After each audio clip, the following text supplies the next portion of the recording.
Good morning everyone and I am sure मेरी आवाज़ आप लोगों तक क्लियर आ रही होगी। हम लोग आज जो सेशन डिस्कस करने वाले हैं उसमें हम लोग डिस्कस करेंगे सीआरपीसी का जो 10 क्वेश्चन शो है उसके बारे में बात करेंगे। और जो हम लोग फर्स्ट क्वेश्चन लेंगे वो सीरियल नंबर 440 से लेंगे। सो बिना कोई समय गंवाए हम लोग सीधे मुद्दे की बात करते हैं और लेते हैं पहला क्वेश्चन 440 से। देखिए फर्स्ट क्वेश्चन जो 440 में है वो ये है, any dispute relating to possession of immovable property is decided by. देखिए कोई भी डिस्प्यूट अगर इमूवेबल प्रॉपर्टी के पोजेशन से लेके है, ओनरशिप और पोजेशन दोनों दो चीज़ें होती हैं। यहाँ पर जो बात हो रही है वो सीधे सीधे तौर पर सिर्फ पोजेशन की हो रही है। तो यहाँ अगर पोजेशन से रिलेटेड, अगर इमूवेबल प्रॉपर्टी के पोजेशन से रिलेटेड कोई डिस्प्यूट है तो उसको सॉर्ट आउट करने का काम जो है सिर्फ और सिर्फ कौन कर सकता है? एग्जीक्यूटिव मजिस्ट्रेट कर सकता है या जुडिशियल मजिस्ट्रेट ही कर सकते हैं। ये दोनों चीज़ें यहाँ पर डिसाइड होती हैं। अगर आप जुडिशियल मजिस्ट्रेट के पर्सपेक्टिव से देखेंगे तो स्पेसिफिक रिलीफ एक्ट में चले जाएंगे तो स्पेसिफिक रिलीफ एक्ट के सेक्शंस जो प्रोविजंस है वो अप्लीकेबल हो जाएंगे। और एग्जीक्यूटिव मजिस्ट्रेट की बात करेंगे तो सीआरपीसी के प्रोविजंस अप्लीकेबल हो जाएंगे। नाउ नेक्स्ट 441 लेते हैं। On a busy junction of road, a huge poster banner installed by an association is creating obstruction in the traffic. Who from among us the following on having information may remove such banner or poster by initiating proceeding under the provisions of the CRPC? तो यहाँ पर जो सबसे पहला option है वो है district जज, सीजीएम। तीसरा ऑप्शन है सब डिविजनल मैजिस्ट्रेट और कलेक्टर। तो देखिए क्या कहा है, कहते हैं कि बीजी रोड है और बीजी रोड पे बहुत बड़े बड़े पोस्टर बैनर लगा दिए गए हैं जिससे क्या होता है, ट्रैफिक में ऑब्स्ट्रक्शन क्रिएट हो रहा है। तो किसके पास ये ड्यूटी बनी है, कौन ऐसे कामों को हटा सकता है, कौन ये ऑब्स्ट्रक्शन हटाने के लिए ऑथोराइज पर्सन है? तो यहाँ पर भी फिर वही होगा, एग्जीक्यूटिव मजिस्ट्रेट। तो एग्जीक्यूटिव मजिस्ट्रेट में हमारे यहाँ पर जो आते हैं वो है सब डिविजनल मजिस्ट्रेट। ठीक है।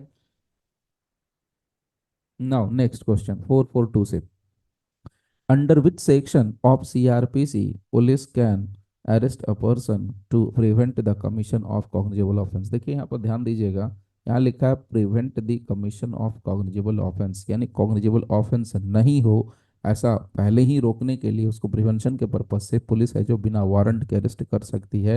And this is the provision given in section 151 of the CrPC. तो सेम प्रोविजन यहाँ पर आपको मिल जाएगा। Now next 443. Under which of the following chapter of CRPC provisions for preventive action of the police are provided? यहाँ पर पूछा जा रहा है चैप्टर, तो कौन सा चैप्टर है?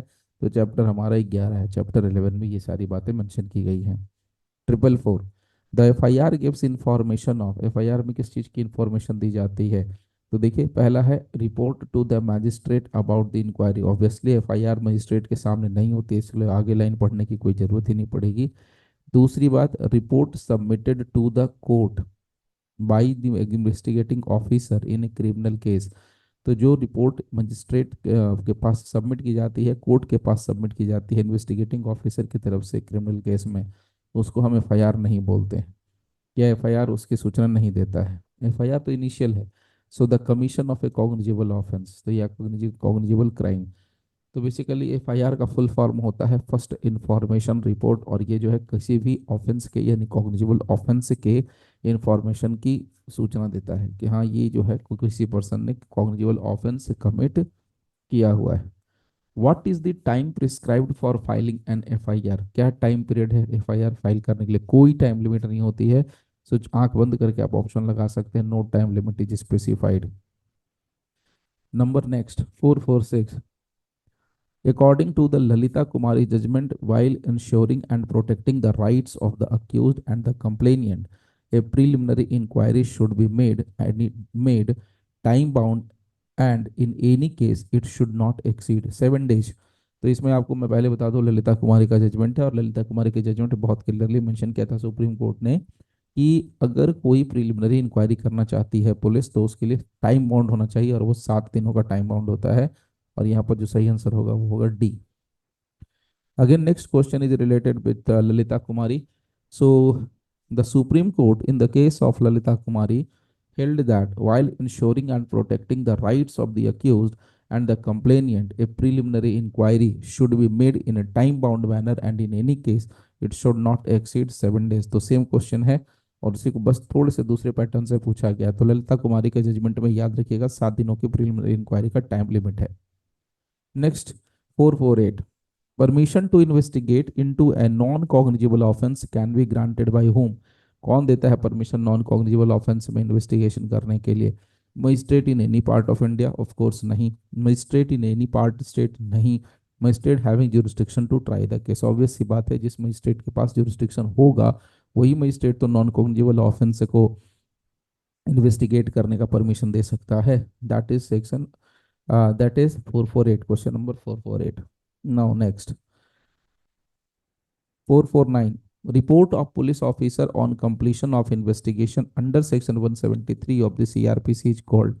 सो रिपोर्ट ऑफ पुलिस ऑफिसर की जो रिपोर्ट है इन्वेस्टिगेशन कंप्लीट होने पर जो दी जाती है वो कहलाती है consider police diary, case diary, chargesheet. तो चार्जशीट कहलाती है। So basically it's a chargesheet. Last question जो हम लोगों के लिए आज का सेशन का है वो है, in a first information an offence is cognizable.